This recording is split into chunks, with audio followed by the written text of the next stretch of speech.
Genius Kids.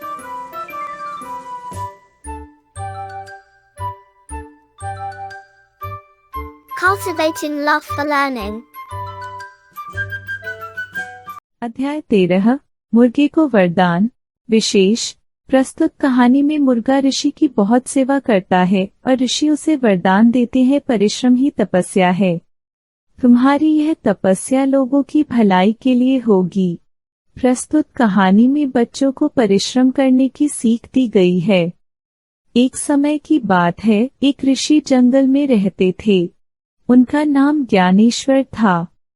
वे Champak one में तपस्या कर रहे थे। ऋषि के साथ एक मुर्गा भी रहता था। मुर्गे और ऋषि में गहरी मित्रता थी। मुर्गा ऋषि के आगे पीछे घूमता रहता था। मुर्गे का बस एक ही कार्य था, ऋषि की सेवा करना। सूर्य की पहली किरण के साथ ही मुर्गा ऋषि के पास पहुंच जाता था। ऋषि तपस्या में लीन हो जाते थे। इस प्रकार अनेक वर्ष बीत गए। मुर्गे ने ऋषि की बहुत सेवा की। ऋषि की तपस्या पूरी हो गई। ऋषि ने जाते समय मुर्गे से कहा, मित्र, तुमने मेरी बहुत सेवा की है, अतः मैं तुम्हें वरदान देना चाहता हूँ। मांगो जो तुम मांगना चाहते हो। मुर्गे ने कहा, जीवन का कुछ हिस्सा आपके साथ बीता, इससे बढ़कर मुझे और क्या चाहिए। ऋषि ने कहा, तुमने मेरी सेवा के लिए परिश्रम किया है, इसलिए मैं तुम्हें वरदान देता हूँ कि तुम्हारी यह तपस्या लोगों की भलाई के लिए काम आएगी।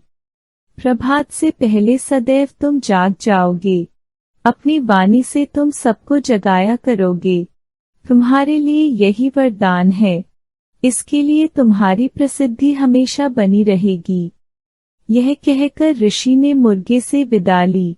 शब्दार्थ जंगल का अर्थ है वन, तपस्या का अर्थ है तप, गहरी का अर्थ है पक्की, मित्रता का अर्थ है दोस्ती, बस का अर्थ है केवल, सूर्य का अर्थ है सूरज, लीन का अर्थ है मगन, वर्ष का अर्थ है साल, अतः का अर्थ है इसलिए, परिश्रम का अर्थ है मेहनत, सदैव का अर्थ है हमेशा, वाणी का अर्थ है आवाज, प्रसिद्धि का अर्थ है ख्याति। Like, share and subscribe.